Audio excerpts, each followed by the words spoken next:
खबरों का सारथी। नमस्कार, खबर उत्तराखंड में आप सभी का स्वागत है। मैं हूं आपके साथ गरिमा वाजपेयी। खबरों में आगे बढ़ेंगे उससे पहले एक नजर आज की हेडलाइंस पर डालते हैं। सीएम पुष्कर सिंह धामी का बड़ा फैसला, धार्मिक सर्किट के रूप में विकसित होंगे रघुनाथ, लक्ष्मण और सीता मंदिर। हल्द्वानी में निःशुल्क जन आरोग्य महाकुंभ 2026 का भव्य आयोजन, 561 मरीजों ने लिया स्वास्थ्य लाभ। मंगलौर में बड़ा सड़क हादसा, हरियाणा रोडवेज बस ने ट्रैक्टर को मारी टक्कर, कई महिलाएं घायल, पुलिस मौके पर पहुंची, हाईवे पर लंबा जाम लगा। टेहरी झील में फ्लोटिंग हट आंधी से अस्थिर, एसडीआरएफ ने 30 लोगों को सुरक्षित निकाला, कोई जनहानि नहीं, सभी लोग सुरक्षित स्थानों पर शिफ्ट। चारधाम यात्रा के 14वें दिन 5.47 लाख से अधिक श्रद्धालु पहुंचे सोनप्रयाग में, शटल वाहनों के लिए लंबी कतार, वीआईपी विवाद पर बीकेटीसी अध्यक्ष की सफाई।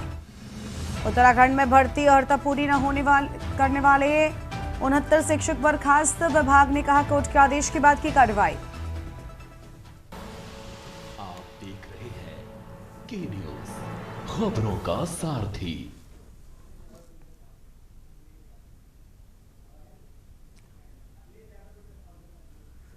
खबरों में आगे बढ़ेंगे उससे पहले लखनऊ चलेंगे। अखिलेश यादव प्रेस कॉन्फ्रेंस में क्या कहना है, सुनते हैं।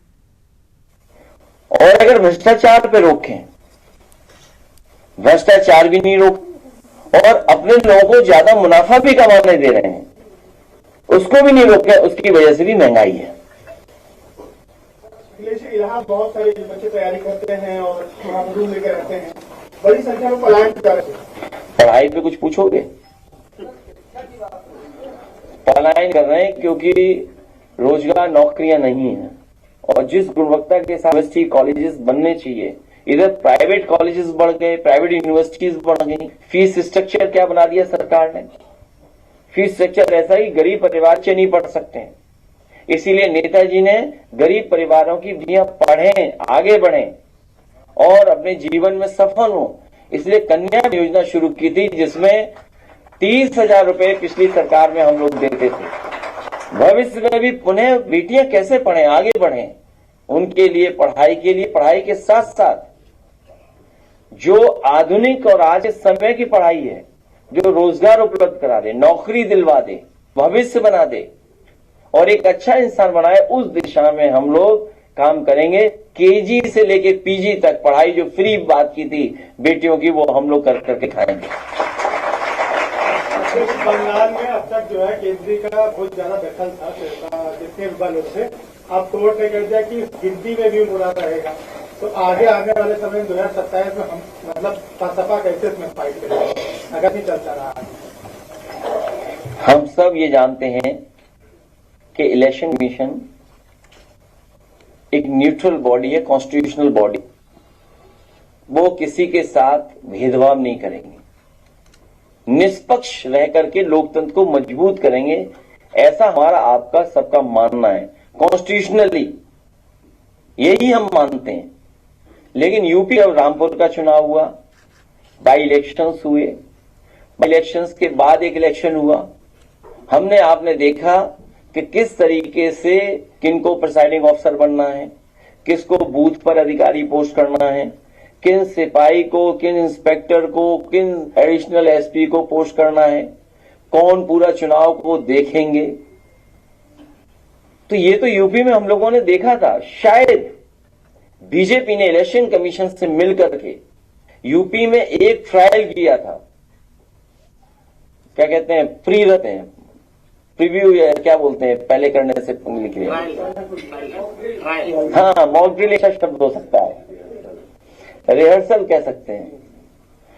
तो सोचिए आप, यूपी में किया था और सेम टू सेम उन्होंने बंगाल में उतार दिया। और मुझे जानकारी मिली है कि पैरामिलिट्री और सेंट्रल फोर्स का पैरेलल स्ट्रक्चर बना दिया उन्होंने। जो पुलिस का एक है व्यवस्था, उसके एक पैरेलल बना दिया, सोचिए आप। तो इसलिए ये जनता का चुनाव होने जा रहा है। दीदी थी, दीदी जीतेंगी, दीदी रहेंगी और एक अकेली हैं, वो लड़ेंगी भी और जीतेंगी भी। उन्होंने कहा कि को आगे बढ़ाते हुए कि कुछ गुजराती लोग बंगाल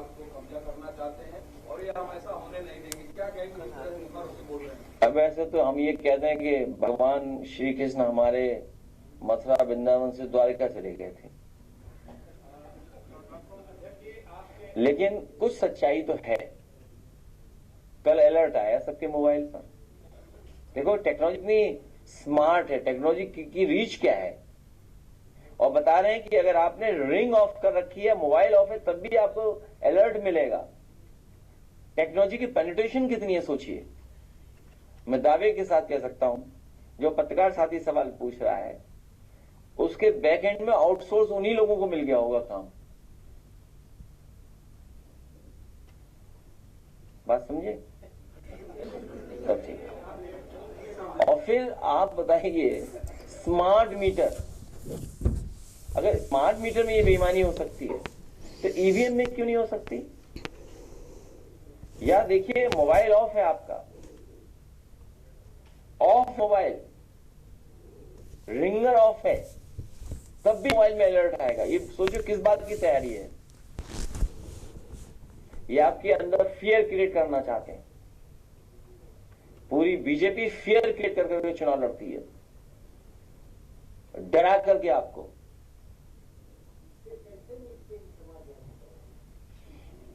अभी निपटे थे, बाकी हमारी उत्तर प्रदेश जनता निपटेगी। हम तो रास्ता दिखा सकते हैं, हम तो लोकतंत्र में बता सकते हैं लोगों को। इस बार जनता निपटेगी और मैं जानता हूं आप भी निपटोगे। और ये बात तो सोचिए, सब निपटने के लिए बैठे हैं और आपको नहीं दिखाई दे रहा। जिन्हें हटाना है उनके अलावा सब हटाने पहुंच गए हैं। सुनने में आया है कि अगर कुछ ना मिले तो हमें विभाग ही अच्छा मिल जाए, क्योंकि 6-7 महीने में चलो काम बन जाएगा कि अगर हम कुछ नहीं पाए तो हमें विभाग ही अच्छा मिल जाए। ये बात तो समझ रहे हो गया। अगर आग लगाने वाले मसाले नहीं ढूंढ पाए, और बताइए कितना जो चीज पार्लियामेंट में पास हो गई, जो कानून है कि आरक्षण लागू है, लेकिन उसके बाद भी आंदोलन चल रहा है। तो किसको झूठ की परत चढ़ा रहे हैं, किस पे चढ़ा रहे हैं लोग? नहीं, नोटिफाइड हो गया। जिस दिन उन्हें लगा कि वो हम नहीं जीत सकते, नोटिफिकेशन हो गया। आप सब जानते हो, इसीलिए तो 147 पे कितने पे हो? 157। अगर सच बोलने लगो तो ऊपर हो जाओगे थोड़े। अगर आप इसी पे पोल खोल दें, हम तो अपने पत्रकार साथियों से कहेंगे रैंकिंग बहुत खराब है आपकी। अगर आप रैंकिंग ठीक करना चाहते हैं तो आज ही से सच बोलने लो, आज ही से रैंकिंग ठीक हो जाएगी कि आप महिला विधेयक पे सीधा तर्क दीजिए कि भाई क्या हो रहा है बताइए आप। केवल महिला आरक्षण पे अगर आप सच बोलने लगे,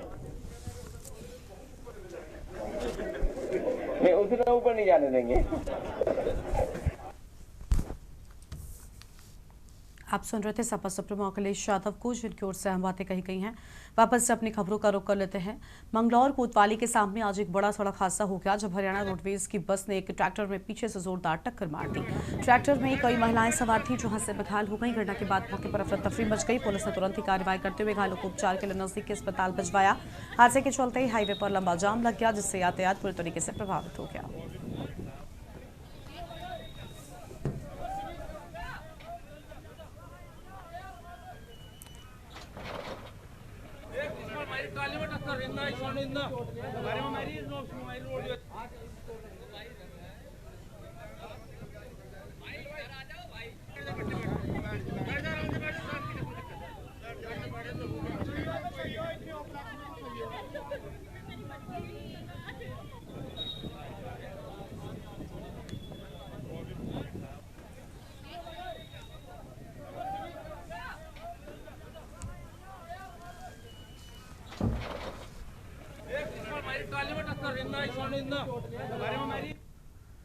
टिहरी में 2 मई 2026 की शाम लगभग 7:20 पर अचानक ही तेज आंधी तूफान आने से टिहरी झील में स्थित एक फ्लोटिंग हट का एक्सल ज्वाइंट का हिस्सा खुल गया, जिससे फ्लोटिंग हट अस्थिर होकर हिलने लगी। उस समय हट में करीब 30 लोग मौजूद थे। स्थिति को गंभीरता गंभीर समझते हुए तत्काल ही एसडीआरएफ कोटी कॉलोनी की टीम को मौके पर रवाना किया गया। एसडीआरएफ ने त्वरित कार्रवाई करते हुए 140 एचपी बोट की मदद से 22 लोगों को सुरक्षित बाहर निकाला। वहीं टाटा यूनियन की मदद के जरिए 15 लोगों को सुरक्षित स्थान पर पहुंचाया गया, जिसमें फ्लोटिंग हट का स्टाफ भी शामिल था। बचाए गए सभी 30 व्यक्तियों को सुरक्षित स्थानों पर ठहराया गया है। 22 लोगों में 11 पुरुष और 11 महिलाओं को लेक व्यू होटल से तथा शेष 8 लोगों को इको हट में सुरक्षित रखा गया है। गनीमत रही कि इस घटना में किसी प्रकार की जनहानि या चोट की सूचना नहीं मिली है। आप आगे चले जाइए, आगे चलते जाओ।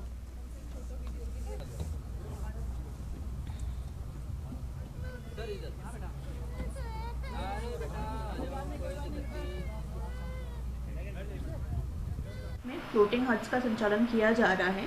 वहाँ पे कल आंधी तूफान के चलते हुए वो फ्लोटिंग हट्स थोड़े से डिसलोकेट हो गए थे, जिसकी वजह से वहाँ पे कोई खतरे की आशंका देखते हुए वहाँ पे जो 30 लोग जो 30 गेस्ट जिनकी बुकिंग थी, उसके अलावा जो वहाँ पे जो कार्मिक थे, उन सभी लोगों को सुरक्षित बचाने के लिए एसडीआरएफ को एक्टिवेट किया गया था और एसडीआरएफ के द्वारा उनको रेस्क्यू किया गया सभी लोगों को अपनी बोट से। इन सभी लोगों को जो वहाँ पे गेस्ट की तरह रुके हुए थे, उनको फिर यहाँ पे जो टिहरी में हमारे विभिन्न होटल्स हैं, वहाँ पे रात में रुकाया गया, जिससे कि वो सुरक्षित अपने गंतव्य स्थान को जा सकें। क्योंकि तूफान इतना तेज आया था, इसलिए बहुत जगह नुकसान की भी आशंका थी। हल्द्वानी स्थित आरटीओ रोड जयदीपपुर में हुआ इस विशाल स्वास्थ्य शिविर में कुल 561 मरीजों ने पहुंचकर विशेषज्ञ चिकित्सकों से परामर्श एवं विभिन्न स्वास्थ्य जांचों का लाभ उठाया। कार्यक्रम का शुभारंभ दीप प्रज्वलन के साथ हुआ, जिसके पश्चात पंजीकरण एवं स्वास्थ्य सेवाएं शुरू की गई। शिविर में max super speciality hospital Saket नई दिल्ली से आए विशेषज्ञ चिकित्सकों ने जन सामान्य को निःशुल्क परामर्श प्रदान किया। पूरे आयोजन में पंजीकरण से लेकर जांच तक की व्यवस्थाएं सुव्यवस्थित रहीं, जिससे मरीजों को सुगमता से सेवाएं प्राप्त हुई। इस शिविर में हृदय रोग एवं हड्डी रोग विशेषज्ञों के पास से विशेष रूप से बड़ी संख्या में लोग पहुंचे। हड्डी रोग विशेषज्ञ के द्वारा लगभग 70 मरीजों को परामर्श दिया गया, जबकि हृदय रोग विशेषज्ञ के पास से लगभग 40 मरीजों ने जांच एवं सलाह प्राप्त की। इस क्षेत्र में इन स्वास्थ्य समस्याओं की आवश्यकता और जागरूकता स्पष्ट रूप से सामने आई। दंत चिकित्सा सेवाओं में भी बड़ी संख्या में मरीज पहुंचे। डॉक्टर प्रदीप सिंह डेंटल द्वारा आधुनिक AI आधारित तकनीक सहयोग के साथ मरीजों की जांच की गई, जिससे लोगों को बेहतर परामर्श मिला।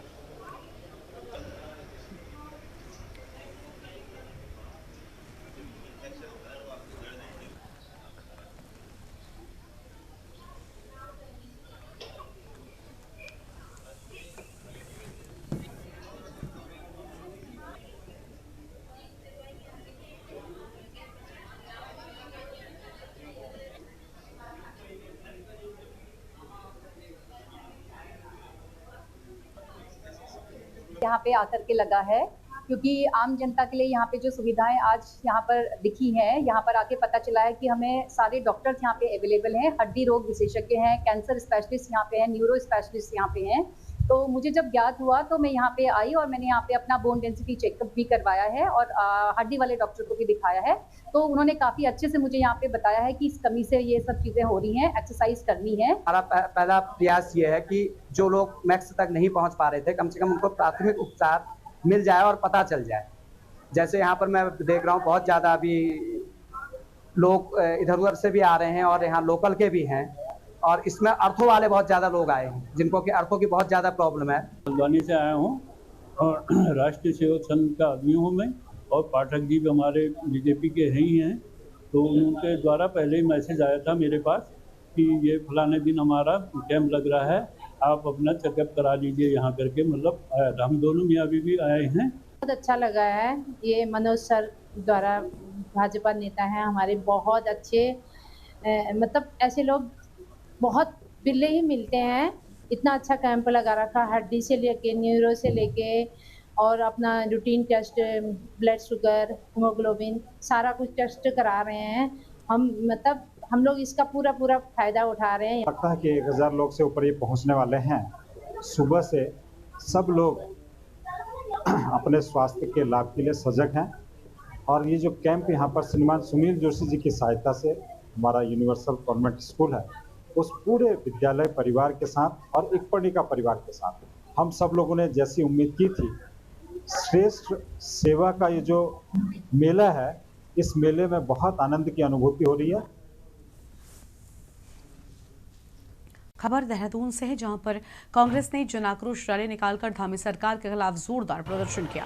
युवा नेता रितेश छेत्री के नेतृत्व में बल्लूपुर चौक से बल्लीवाला तक निकले इस रैली में पार्टी का शीर्ष नेतृत्व एकजुट नजर आया। महंगाई, बेरोजगारी और अंकिता भंडारी हत्याकांड में न्याय की मांग को लेकर बड़ी संख्या में कार्यकर्ता सड़कों पर उतरे। पूर्व मुख्यमंत्री हरीश रावत ने राज्य की कानून व्यवस्था पर सवाल उठाते हुए कहा कि प्रदेश में महिलाओं की सुरक्षा खतरे में है। वहीं प्रदेश अध्यक्ष गणेश घोड़ियाल ने आरोप लगाया कि बेरोजगारी और छात्र पीड़न से जनता परेशान है। कार्यक्रम संयोजक रितेश छेत्री ने प्रशासन पर कांग्रेस के बैनर पोस्टर हटाने का आरोप लगाया। इसे पक्षपातपूर्ण कार्रवाई भी बताया है। मुख्य प्रवक्ता गरिमा मेहरा दसौनी ने भी बेरोजगारी के मुद्दे पर सरकार को जमकर घेरा है।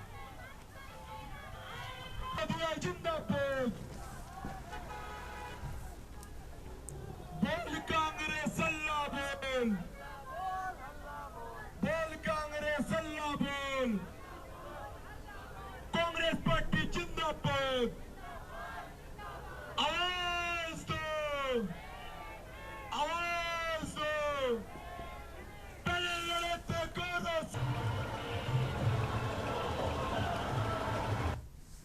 हरिद्वार के जमालपुर फाटक पर बड़ा रेल हादसा टला। ट्रैक पर भीड़ के बीच ट्रेन को रोका गया। कटरा जा रही तेज रफ्तार ट्रेन को बीच रास्ते में रोकना पड़ा।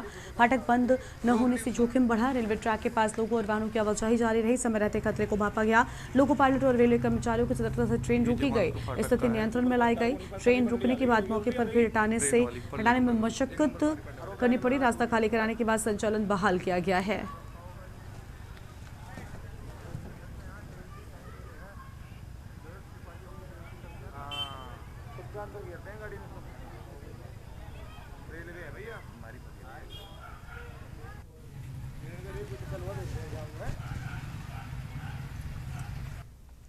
टेरी गढ़वाल डोबरा चांटी क्षेत्र में शुक्रवार शाम आए अचानक भारी आंधी तूफान के कारण झील में स्थित फ्लोटिंग हटमेंट टूटने से लगभग 25 से 30 लोग फंस गए। सूचना मिलते ही राज्य आपदा प्रतिवादन बल की टीम ने तुरंत मौके पर पहुंचकर रेस्क्यू अभियान चलाया। सभी लोगों को सुरक्षित बाहर निकाला गया है। सूचना की माने शाम करीब 7:30 बजे के बाद आपदा कंट्रोल रूम टेरी गढ़वाल को जानकारी मिली कि तेज आंधी तूफान के चलते झील में बने फ्लोटिंग हटमेंट क्षतिग्रस्त होकर बह गए हैं, जिससे कई लोगों के फंसने की आशंका जताई गई है। इसके बाद तुरंत ही रेस्क्यू शुरू किया गया।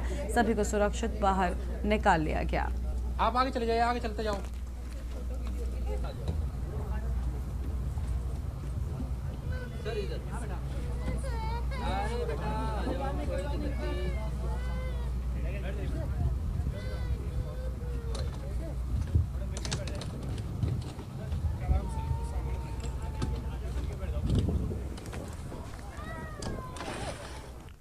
अगली खबर है देहरादून से, जहां केदारनाथ मंदिर में वीआईपी दर्शन को लेकर विवाद सामने आया है। बीते रोज उद्योगपति गौतम अडानी के दर्शन के दौरान तीर्थ पुरोहितों और श्रद्धालुओं ने आरोप लगाया कि वीआईपी को विशेष सुविधाएं दी जा रही हैं। इसको लेकर धाम में विरोध भी दर्ज कराया गया। श्रद्धालुओं की मांग थी कि केदारनाथ में आने वाला हर व्यक्ति समान रूप से सामान्य दर्शन व्यवस्था के तहत ही पूजा अर्चना करे।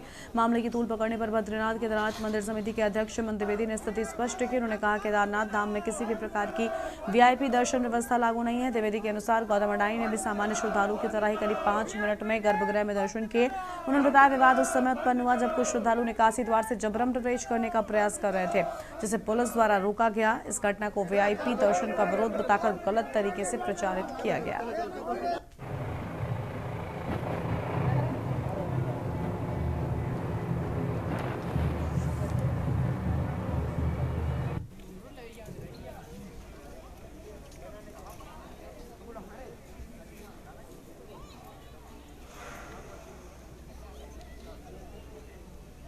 ये कौन बोल रहा है खुल के? कल भी जो थोड़ा सा विवाद हुआ था वो पुलिस कर्मी द्वारा, जो निकासी द्वार है, मैं स्वयं वहां उपस्थित था।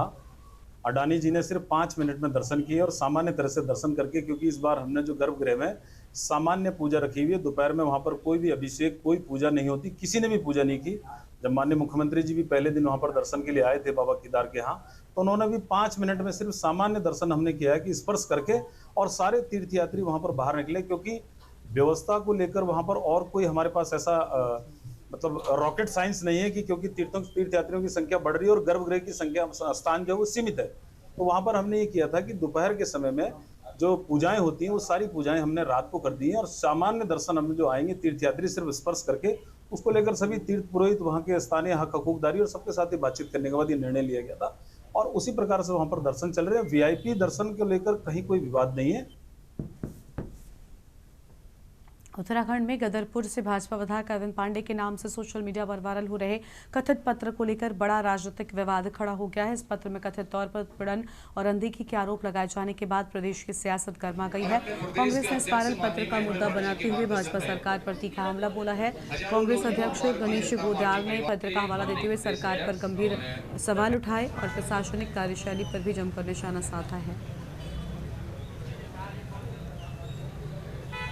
तुमसे कह दूं कि किसी प्रकार की कोई चिट्ठी अरविंद जी की नहीं है, और अगर ऐसी कोई चिट्ठी उनके द्वारा है तो वो स्वयं अपने आप को अपनी स्थिति को से आप सबको अवगत कराएंगे। अभी तक मेरे पास जो जानकारी है, ऐसी कोई चिट्ठी, फर्जी चिट्ठी के माध्यम से इस प्रकार के प्रयास करने का काम किया है। तो एफआईआर करवा दीजिए अरविंद पांडे जी से। वो करेंगे जिनकी चिट्ठी है, जिनके नाम, जिनके को अपमानित करने का काम किया गया है, वो इस काम को भी करेंगे। उनको स्वागत देंगे। खेलते रहेंगे आप लोग। अब तो चुनाव नजदीक आ रहे हैं। देखिए भैया, पहली बात मैं स्पष्ट कर देता हूँ, आए दिन फजिया तो सुनिए, मैं पहली बात स्पष्ट कर देता हूँ। हर व्यक्ति को अनुशासन दायरे में रहने के लिए पार्टी कहती है। अनुशासन सबके लिए समान है। देहरादून नगर निगम के 3 दिवसीय चतुर्थ बोर्ड अधिवेशन का शनिवार को समापन हो गया। महापौर की अध्यक्षता में हुई इस अहम बैठक में शहर के विकास, बजट और बुनियादी सुविधाओं को लेकर बड़े फैसले लिए गए। बैठक में वित्तीय वर्ष 2026 से 27 के लिए नगर निगम का बजट सर्वसम्मति से पारित कर दिया गया। सबसे महत्वपूर्ण निर्णय के तहत 50 लाख रुपए के विकास बजट का प्रावधान किया गया और इससे शहर के सभी वार्डों में सड़क, नाली, स्ट्रीट लाइट और अन्य स्थानीय विकास, ई रिक्शा और कॉम्पैक्ट सहित कई आधुनिक उपकरणों की खरीद को मंजूरी दी गई है।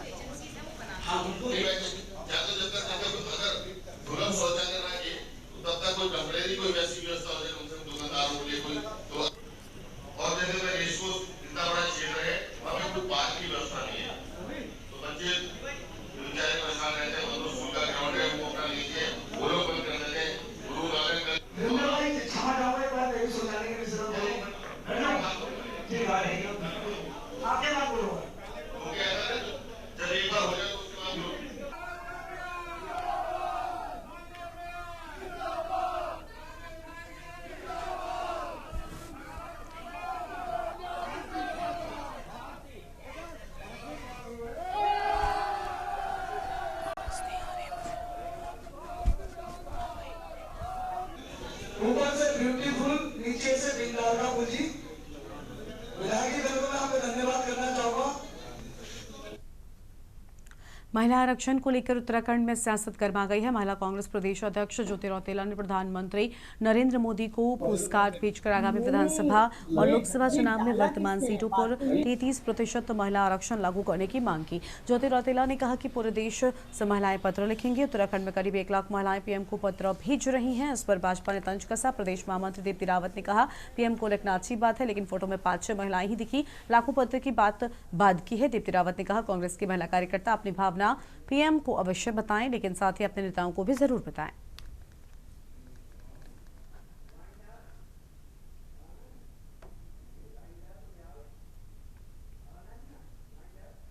इस बुलेटिन में इतना ही। देखते रहिए न्यूज़ इंडिया। नमस्कार।